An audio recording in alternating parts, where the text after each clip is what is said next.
Everyone, কি অবস্থা সবার? অনেক দিন পর ভিডিও করতে বসলাম। সো যেহেতু প্রাথমিক শিক্ষক নিয়োগ পরীক্ষার সার্কুলার অলরেডি দিয়ে দিছে, তো আজকে আসলে ফার্স্টে হচ্ছে সিলেবাস নিয়ে কথা বলি। আমি যখন আর কি এই সিলেবাসটা প্রাথমিক শিক্ষক নিয়োগ পরীক্ষার তো সিলেবাস ওনারা দেয়নি, কোনো প্রকার সিলেবাস ওনারা প্রকাশ করেনি, কিন্তু আসলে প্রিভিয়াস ইয়ারের কোশ্চেন অ্যানালাইজ করে অনেকেই হচ্ছে তাদের মতো করে আর কি সিলেবাসটা দিয়েছে, আর এখান থেকেই হচ্ছে প্রশ্নগুলো করা হয়। তো এখানে আসলে এই সিলেবাসটাতে আসলে ছিল হচ্ছে 80 মার্ক, কারণ এটা হচ্ছে আগের কারিকুলাম অনুযায়ী হচ্ছে সিলেবাসটা করা হয়েছিল। আগে হচ্ছে 80 মার্কের পরীক্ষা হতো, সেইভাবেই এটা করা হয়েছে। তো এবার থেকে তো হবে হচ্ছে 90 মার্কের পরীক্ষা।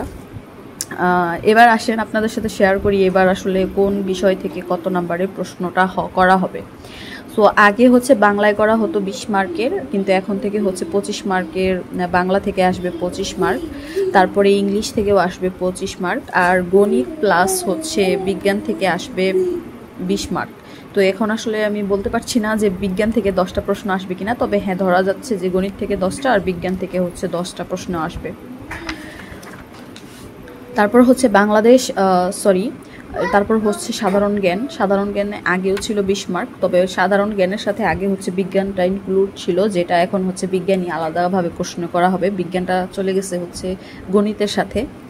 আর আমার কাছে মনে হচ্ছে যে তাহলে হচ্ছে বাংলাদেশ বিষয়াবলী থেকে আসবে 10 মার্ক এবং আন্তর্জাতিক বিষয়াবলী থেকে আসবে 10 মার্ক, যেটা আগে ছিল হচ্ছে আন্তর্জাতিক থেকে 5-6টার মতো মানে প্রশ্ন আসতো। সো এটাই হচ্ছে গিয়ে সিলেবাস বিশ্লেষণ বা প্রত্যেকটা বিষয় থেকে কি কত মার্কের প্রশ্ন করা হবে সেটার বিস্তারিত।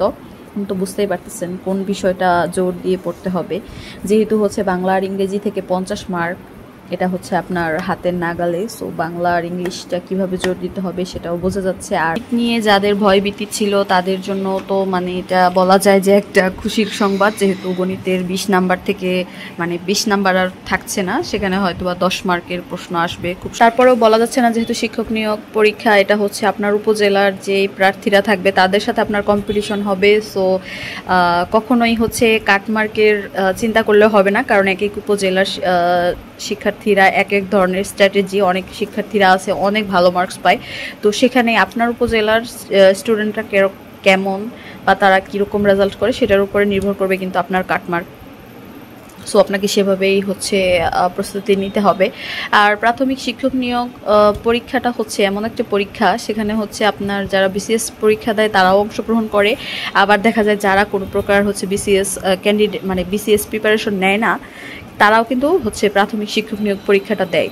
সো এটা আসলে বিসিএস পরীক্ষায় যতগুলো প্রার্থী না আবেদন করে তার থেকেও অনেক অনেক বেশি প্রার্থী হচ্ছে গিয়ে শিক্ষক নিয়োগ পরীক্ষায় আবেদন করবে। আর এবার যেহেতু হচ্ছে অনেক অনেক শিক্ষক নেওয়া হবে, সো দেখা যাচ্ছে যে আসন সংখ্যা অনেক বেশি।